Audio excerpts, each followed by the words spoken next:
केहू का खूब कहले बा कि अगर आप उड़ नहीं सकते हैं तो दौड़िए, अगर आप दौड़ नहीं सकते हैं तो चलिए, अगर आप चल नहीं सकते हैं तो रेंगिए, लेकिन हर हालत में आगे बढ़ते रहे। कोस्ट का निर्धारित पहले बने एक और कोस्ट तो भैया मार्केट में 1,40,000, 1,25,000, 1,30,000 में लोग बेचेला, लेकिन अब राहुल चौबे नाम बता कुछ अजूबा रेट भी होगा चाहिए। हमारा कि मात्र 1,05,000 रुपये में मशीन दियाई।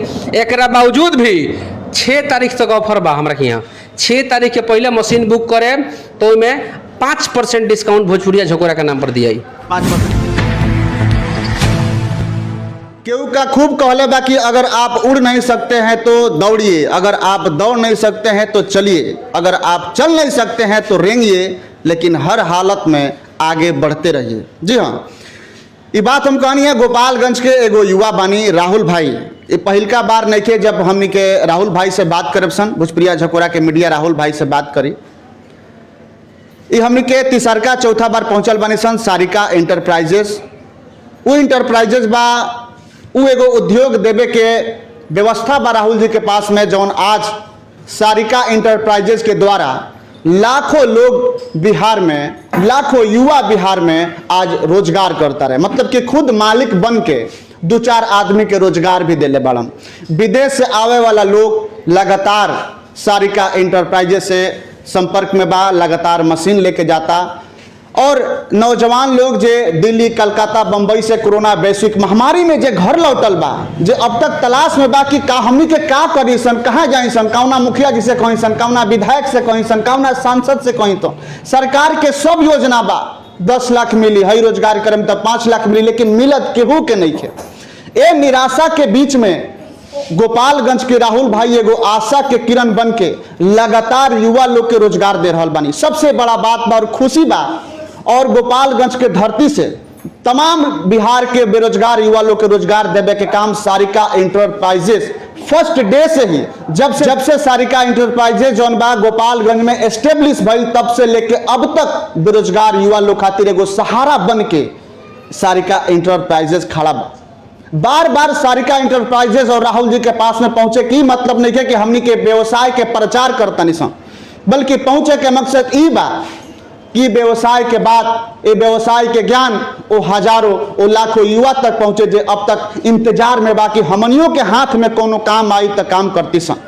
आज लाखों युवा लोग कोनो पार्टी के पीछे, कोनो नेता के पीछे, कोनो मुखिया के पीछे, कोनो भावी प्रत्याशी के पीछे 100-100 रुपया खातिर घूमता।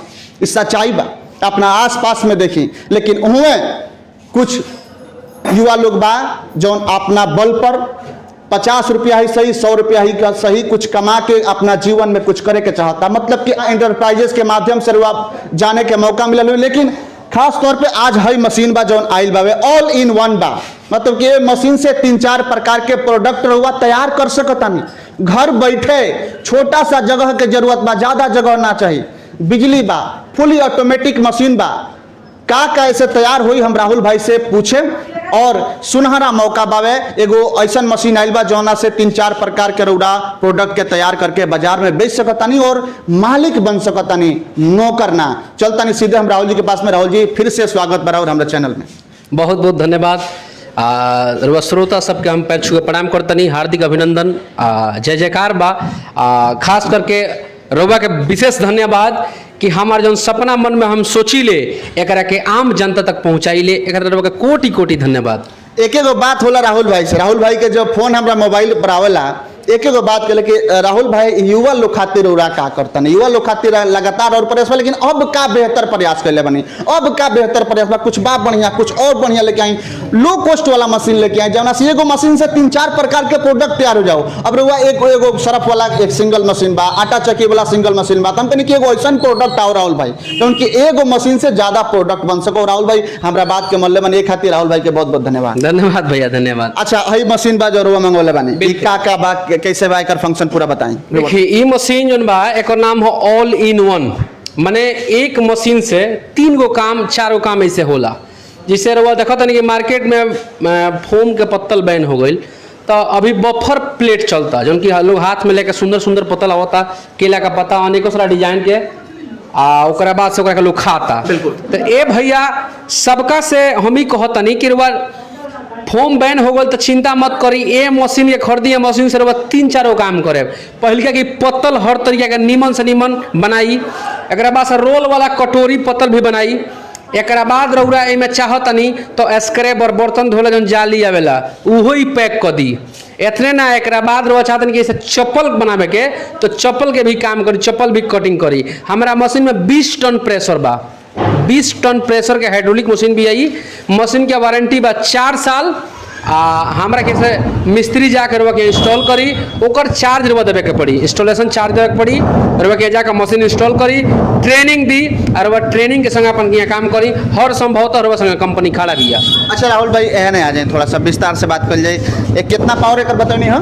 एकर पावर बा 20 टन, 20 टन पावर जी 20 टन पावर के मशीन पे 20 टन एक हाइड्रोलिक में पावर बा, जौन से आसानी से चप्पल काट ली, दोना प्लेट बना ली, स्क्रैबर पैक कर ली, गड़ी छोड़ा पैक कर ली, गरम मसाला पैक कर ली, ये सब काम है मशीन से। अच्छा राहुल भाई एकर कॉस्ट का निर्धारित पहले बने?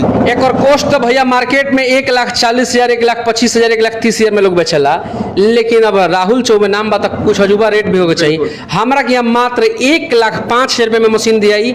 एक बावजूद भी 6 तारीख तक ऑफर बा हमरा के यहाँ। 6 तारीख के पहले मशीन बुक करे तो में 5% डिस्काउंट भोजपुरिया झकोरा के नाम पर दिया। 5% डिस्काउंट। बहुत बहुत धन्यवाद राहुल जी। हम चाहते नहीं कि ऐसा नहीं कुछ रौरा कहीं, ताकि जे भी राहुल जी एगो हम बात रौरा से शेयर करके चाहते हैं। हमने के गांव में देहात में रिपोर्टिंग करे जब हमने के पहुंचता नहीं सन, स्थिति जो आदमी देखो था काफी आंख से आंसू आ जाता। बिल्कुल बिल्कुल। इतना बेरोजगारी बा। देखिए बेरोजगारी में सरकार के दोस्त बोले बा, कहीं कहीं हमनियों के दोस्त बा। हमनी के दोस्त ऐसे बा कि लोग एगो नियम सीखले बा कि हमारा मौसी के लड़का विदेश चल गए 80,000 भर के तो हमू चल जाए। बात समझी, 80,000 भर के मौसी के लड़का गए, मामा के दामाद गए तो हमू चल जाए। ओइजा गइला के बावजूद बकरी चरही हैं, का करी हैं, अन्न क्लाइमैक्स में रहे के बा, पिजड़ा खानी रहे के बा। ये तो गाँव में जो नइखे कमियाब, वो विदेश में कमियाब कहाँ से हुई? बस ओकरा के ई प्रेशर देते कि बाबू तू 80,000 लाया गल बड़ा डुबई हम ब्याज पर लल बड़ा डुबई हम। अब वो 3 साल जी के मर के मेहनत क के ओकरा बाद से जियत रहे आ कमा दे 15 से 20,000 रुपया। लेकिन उहे 80,000 बा अपना घरे लगा ली तो रौरा बहुत बढ़िया कर डबल प्रॉफिट भी कमाए, मालिक बन सकता नहीं, मालिक बन जाए खुद के। जब मन करता शटर गिराई, मामा के यहाँ, फुआ के यहाँ, जहाँ बियाह बा, जहाँ शादी बा, जहाँ जौन बा में जाए घूमी फिरी ऐश करी। बिल्कुल स्टाफ तो चाहबे करे, स्टाफ अगल बगल में मान ली कि रहुआ संगे अच्छा मोटरसाइकिल पे घूमता दिन भर, ओकरो के 200-400 रुपया के रोजगार रहुआ संगे हो गई। बिल्कुल नइखे कोनो काम लायक तब कह दी बाबू तार मोटरसाइकिल में तेल डलवाओ आ तू जाकर मार्केट में हमारा प्रोडक्ट बेचो, हमरो को दी तू अपन प्रॉफिट ली। बिल्कुल बिल्कुल, मतलब कि मालिक बन सकता नहीं। राहुल भाई ये मशीन में का लागल बा एकरा नीचे का बाटे? हां नीचे मोटर लागल बा जौन की 2 HP के मोटर ह, 55 लीटर ऑयल के टैंक बा, हां रवा ब्लोवर 80 एम्पियर के ब्लोवर बा, 20 टन के हाइड्रोलिक बा। एकरा संगे रहुआ के हमने के अगर राउर वीडियो के देख के आई तो 5% डिस्काउंट की भी बात कोई नहीं कि 5% डिस्काउंट भी हम कर दे। बिल्कुल ऑल इन वन मशीन बा, मतलब कि ये मशीन से रहुआ कई प्रकार के सामान तैयार करके मार्केट में बेच सकता नहीं कि हयो देख सकता नहीं कि ये ऊपर 20 टन एकर कैपेसिटी बा, जौन मशीन बाटे, नीचे मोटर बाटे, देख सकता नहीं कि नया बिल्कुल पैक बा मशीन ही। और 1,05,000 रुपया में राहुल जी देवे के बात कहता नहीं। और भोजपुरिया झकोरा के माध्यम से जौन कि हमने के प्रयास करते नहीं सन लगातार क्षेत्र में जहाँ रिपोर्टिंग करे जाता नहीं सन कि हमने के हर चीज के दिक्कत बा, रोजगार नहीं के, तो हमार दुकान रहा, दुकान टूट गई बा, आटा चक्की के मशीन रहा वो काम नहीं के करत, तो हमने हई करते रही, कंपनी छोड़ दलस तो दिल्ली से हम चल गए। मतलब इतना नौजवान युवा लोग जब हमने के पास में पहुंचता, जब बात करते हैं राहुल भाई बहुत दिल दुखा जाता है। बिल्कुल बिल्कुल, ये मशीन की बड़ी खासियत बा, एक स्टैंड हमें दिखाए वैसे स्टैंड क्यों ना देला। देखा तनी खटिया खनी जो स्टैंड देखा तनी। अच्छा ये स्टैंड बा? हाँ एक स्टैंड बा। ए मेरे वो चाहिए तो एक साथ में 3 गो रोल चला सकतनी, यानी एक साथ में सिंगल डाई मशीन से 3 गो पतल बनाई। ये अजूबा चीज पहला बार हमारा मशीन में देखे मिली हुआ। ये तो पहले और पहले एकरा पहले ना देखल, एकरा पहले केहू के लगे व्यवस्था नहीं है कि सिंगल डाई से 3 गो पतल बना के देखावे, लेकिन पहले हमार कंपनी भी है जन के सिंगल डाई मशीन में भी रबा 3 गो रोल एक साथ चला सकतनी, एक साथ चला सब 3 पतल एक बार में निकली। बिल्कुल। अच्छा राहुल भाई आटा चक्की के मशीन हमने देखौले जी जी जी, आटा चक्की है 2 HP। अपना टोला मोहल्ला में अगर 10-20 गो घर बा तो उजे लगा के अपन रोजगारों कर लेम, अपना घर के भी काम चल जाई। मात्र वही मशीन 18,000 रुपये में दिया आटा चक्की के। जी 2 HP की मशीन बा। हां तो बेसी हां हां, ये कमर्शियल बा। जैसे मान ली पहले आवत रहा इंजन आइसर के इंजन लगाई, हई लगाई, हौ लगाई, पटा खरीदी, पुली खरीदी, मोटर खरीदी, ई सारा सिस्टम के बवाल मात्र यही में खत्म। कुछ एगो सारा मशीन झंझट ली। खत्म है। एकदम एगो मशीन ली आ मात्र 50,000 में ई मशीन रखा 5 HP के कॉपर वाइंडिंग देखे लिखल बा 100% कॉपर वाइंडिंग मशीन भाई, लिखल बाटे। 100% कॉपर वाइंडिंग के 5 HP के मशीन है। घंटा में 55 से 60 किलो रुपया का पीस के दी। कुछो पीसे मसाला पीसी, हल्दी पीसी, जीरा पीसी, एमे फायदा बा। एकरा संग हम 7 गो जाली रुपया का देब। 7 गो जाली। दाल दौड़ ली, आटा पीस ली, हल्दी के टुकड़ा के पीस ली, और उड़द के चाहत नहीं एथी बनावे के दाना बनावे तो दाना बना ली। सब काम ये अकेले। अच्छा राहुल भाई, अगर केहू चाहता है कि मशीन के लेके इस सब पीस के छोटा छोटा पैकिंग करके हम बिल्कुल बिल्कुल बहुत सुंदर बात रुआ कहनी हो।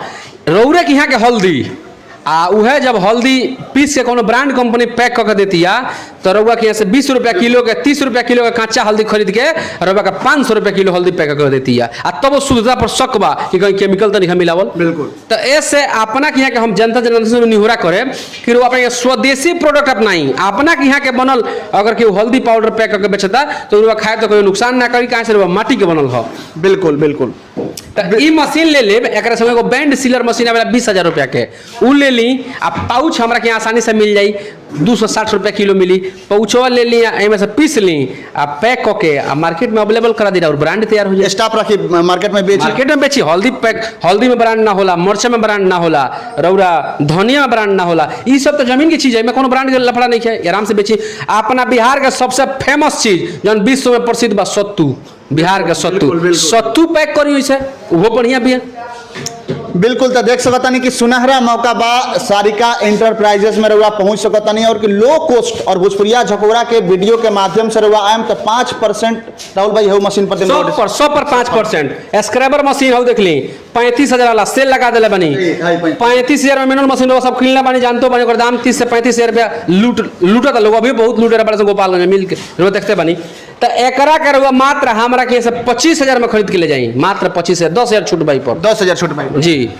बिल्कुल रउआ आ सकता नहीं। और फिर से हई मशीन देखाए में हई बहुत सुंदर मशीन देखे में लगता, और बढ़िया एकर कैपेसिटी भी बावे, और फुली ऑटोमेटिक बाटे। रउआ कुछ करे के नहीं के, झंझट नहीं के। और ये मशीन के रउआ स्टैंड भी मिल जाई जौना पर एक साथ में 3 गो डाई चला सकता नहीं, और एक साथ में 3 पत्तल रउआ एकरा प्रिंट कर सकता नहीं, चप्पल बना सकता नहीं।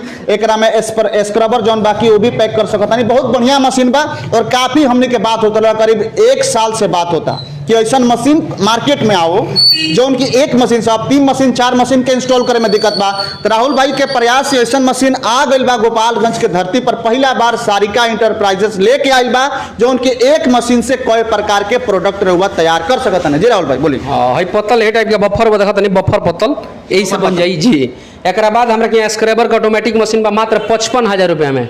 कितना में? 55,000 में। यही गोपालगंज में एगो ठग बैठल बा लो कि एकरा 70 से 75,000 में बेचेला लो। उ लोग किन के बेचता, हम बनाई ले। ऐसा हमरा के यहाँ मात्र 55,000 में। कोनो ठग के फेर मत पड़ी। गोपालगंज सारिका इंटरप्राइजेज गोपालगंज ये पहले कंपनी ही हो। ऐसा रहुआ हमरा कंपनी से जुड़ी आ हमरा के स्टाफ से बात करी, हमरा ऑफिस में आई। हमरा ऑफिस में जितना ही क्लाइमेक्स देखो तनी सेम ही हो। बहुत लोग ठग बा कि हमरा नाम पर वीडियो बना के अपन नंबर डाल लेबा, ओ जगह गइला काम नहीं है। रहुआ कहीं कि राहुल चौबे के ऑफिस हो, हमरा के यहाँ आई, हम बनी, हमार पूरा मशीनरी देखो तनी। ई क्लाइमेक्स रो मिले तबे खरीदी। बिल्कुल हमरा नंबर डिस्प्ले कर देबे। हाँ नंबर हमारे डिस्प्ले पर चलता, नंबर फोन और करी। एड्रेस जौन बाकी राहुल भाई के डिस्प्ले पर वाले सकता नहीं, स्क्रीन पर चल रहा बा। नंबर ले ली, एड्रेस ले ली, फोन करी, और फोन करके पहुंची कुछ करी। काहे कि फिर से रेडियो रिमझिम रोड अगर नाम हवे भी भेरमा रोड, रेडियो रिमझिम रोड बंजारी मोड़ ओवर ब्रिज के जस्ट सामने। रउरा एने ओने गइला कोनो काम नहीं है। कहीं जाए लोग का कइले बा लोन लेके आ मशीन किन के 50 गो गांच देले बा। देखिए कितना दिमाग बा। लोनवा लेके 50 गो मशीनवा किन के लोग गांच देले बा। आ कहत देखिए हम इतना मशीन रखे उतना मशीन रखे हैं। तो डकैती करे के बता का करे के बा, हमनी के बनाई ले जा, ऑर्डर आवेला, हई दोनों मशीन बिका गइल बा। अब मान ली दोनों बुक हो गइल, चल जाई।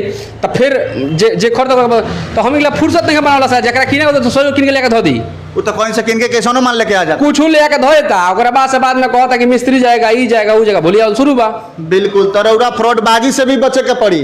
जितना नौजवान युवक लोग बा जे भी हमार वीडियो देखता, भोजपुरी में अपन माटी में हम ये आवाज उठावतनी और कहतनी कि फ्रॉडबाजी से बिल्कुल बचे। सारिका इंटरप्राइजेस जब से अपन बिजनेस करता, जब से स्टेब्लिश होइल बा गोपालगंज में, तब से लेके हमने के फोकस करता निसन और वीडियो बनावतन से। दोसर कोनो वीडियो भोजपुरिया झकोरा पर बना देखले होगा बिजनेस के, सिर्फ सारिका इंटरप्राइजेज। काहे कि विश्वास बा हमरा गांव में भी कुछ लोग बा जे सारिका इंटरप्राइजेज से मशीन लेके गइल बा, ऐसे हम पहुंचिले। हकीकत में राहुल भाई हकीकत बता देता नहीं, बिल्कुल बिल्कुल, इसलिए हम ना बताओ तो थोड़ा मैडम का दिखा दी। अइला के बाद यहाँ से मुलाकात हुई सबके, यहाँ से मिली लोगिन। अइला के बाद एजा हमरा कंपनी के यहाँ के असिस्टेंट बानी। हाँ नहीं, यहाँ के कंपनी के का कहल जाला, यहाँ के नाम से ही कंपनी बा। अच्छा, यहाँ के नाम से? हाँ हाँ, यहाँ के कंपनी के एमडी बानी।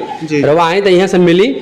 विशेष सुझाव खतरा, हम कब बाहर भी रहिले कुछ काम से, मान ली कोनो पार्ट सोर्स ले आवे के बा, तो हम अपन मैन्युफैक्चरिंग यूनिट के वीडियो सबको पहले देखले बनी रहा। बिल्कुल बिल्कुल, कि हमने यहाँ मशीन केगा बनेला, कहे सुनेला बात नहीं है। लेकिन ठगन से बची, कहाँ से और 2 रुपया कटी तो सबसे कष्ट हमरा हुई। बिल्कुल ठग से बचे के बाटे। ये कंपनी जौन बिया खुद से मशीन मैन्युफैक्चरिंग करेले, मतलब कि कहीं से कीन के लिया के 100 गो मशीन गांजाला ना, मशीन बेहतर बनेला। एक एक वायर के ऊपर ध्यान दिया जाला, एक एक फ्यूज के ऊपर, एक एक स्विच के ऊपर, एक एक प्लग के ऊपर ध्यान दे के मशीन के बनावल जाला, इंस्टॉल कइल जाला, तब जा कर के मशीन कस्टमर के दियाला। मतलब कि हमरा यहाँ के आसपास के बहुत लोग मशीन लेके गइल बा, ऐसे हम सारिका इंटरप्राइजेस माइले। काहे कि विश्वास बा कि राहुल भाई के द्वारा गलत ना होला। बहुत लोग ठग बैठल बा, सतर्क रही। और फिर से हम वह बात कहें हिंदी में कि अगर आप उड़ नहीं सकते हैं तो दौड़िए, अगर आप दौड़ नहीं सकते हैं तो चलिए, अगर आप चल नहीं सकते हैं तो रेंगिए, लेकिन घर पे बैठिए मत, कुछ ना कुछ करते रहिए, क्योंकि आगे बढ़ल जरूरी बा भैया। 10 गो रुपया बानू तबे पहचान बा। पैसा ना रही तो केहू ना पूछी, अपनो ना पूछी। हे बाबू अपनो ना पूछी, 10 गो रुपया बा तो सब ठीक बा, का हो भैया ठीक बड़ा तो हाँ ठीक बानी। आ ना रही तो केहू ना पूछी, कोनो श्राद्धो में ना पूछी तारा के। ऐसे 10 गो रुपया जरूरी करे के जीवन में आगे बढ़े के आई लोगिन, और राहुल भाई के साथ में मिलके अपन रोजगार शुरू करे लोगिन। हर प्रकार के कोऑपरेशन मिली। अगर कोनो प्रकार के दिक्कत बता रहे हमरा से भी संपर्क कर सकता नहीं, हम राहुल भाई से। जी राहुल भाई का दिखाओ तो मैनुअल मशीन देख ली लोगिन, सबसे टॉप क्लास के मशीन हमरा के यहाँ बा, मात्र 25,000 सेल बा मशीन के। इस सेल लागल बा मात्र 25,000 में। ऐसे देरी कोई काम नहीं है। खतर कहता नहीं स्क्रैबर मैंने बर्तन धोला जाली हे टाइप कार्ड अपना ब्रांड से करा सकता नहीं। एक बारे में सब अनेक वीडियो में हमरा देखले बानी कि स्क्रैबर ऐसा गरम मसाला उसाला रहे चाहे तो इस तरह अपन कार्ड बनवा के पैक कर सकता नहीं। सारा सामान रॉ मटेरियल कहीं नहीं खोजे के हमरा यहाँ अवेलेबल बा। और ऑटोमेटिक मशीन स्क्रैबर देखते बानी, एक टोटल मटेरियल हमरा यहाँ मिल जाई। एक बाद फॉइल सीलर मशीन बा, गिलास उलास के पानी नहीं पैक करे के चाहते हैं तो पैक कर सकते हैं। रॉ मटेरियल भी मिल जाए। बिल्कुल बिल्कुल बिल्कुल, कच्चा मटेरियल भी रौरा चाहे पैक करे के मशीन के साथे साथे, तो कच्चा मटेरियल भी रौरा ले सकता नहीं कि तमाम तरह के मशीन बा जी। बस स्क्रीन पर जो नंबर बा, मन में अगर कोनो क्वेश्चन बा, कोनो सवाल बा, तो स्क्रीन पर जो नंबर चलता वो नंबर पर फोन करके रौरा सवाल पूछे। कि जितना सवाल पूछे उतने राउर डाउट क्लियर हो। सवाल पूछे राहुल भाई से, हई मशीन चाहिए, हई से बा, होई से बा, कैसे चली, कितना पावर के बा, इलेक्ट्रिक से चली कि मैकेनिकल से चली कि डीजल से चली कि पेट्रोल से चली कि गैस से चली। जितना सवाल पूछे राहुल जो कंफ्यूजन बा, डाउट बा, क्लियर हो जाए। और जैसे क्लियर हो जाए राहुल डाउट में, तो फिर केहू नहीं के रोक सकत रोवा के आगे बढ़े से। एकदम क्लियर बा, कट बा। अलावा जी एक अलावा हमरा के यहाँ अगरबत्ती के, चाउमीन के, पापड़ के, जितना तरह के मशीन बा, कपूर के, ये सब अवेलेबल बा। रुई बत्ती के, कॉटन विक के, ये सारा मशीन अवेलेबल बा। लेकिन मशीन अब कहेगा माने गोदाम में बा या अवेलेबल दिखाई थी के। अगर ये सब मशीन चाहिए तो हमरा के ऑर्डर लगा के ले सकते नहीं, कोनो दिक्कत नहीं। बिल्कुल ले सकता नहीं। लगातार स्क्रीन पर नंबर फ्लैश करता, लगातार हमने के बनल बनी सन हकीकत और सच्चाई दिखावे का प्रयास भोजपुरिया झकोरा करता। जहां विश्वास बा, जहां बुझाता कि हाँ हमरा व्यूअर्स के साथे कोनो धोखाधड़ी ना हो, कोनो गलत काम ना हो, हमने के पहुंच के वो रिपोर्टिंग, वो वीडियो, वो समाचार अपना व्यूअर्स तक पहुंचावे के प्रयास करता नहीं। फिर से बता दी कि आज हम रहनी गोपालगंज में सारिका इंटरप्राइजेस के पास, सारिका इंटरप्राइजेस के ऑफिस में। कैमरा के पीछे हमारे सहयोगी अंशु कुमार के साथ। धन्यवाद।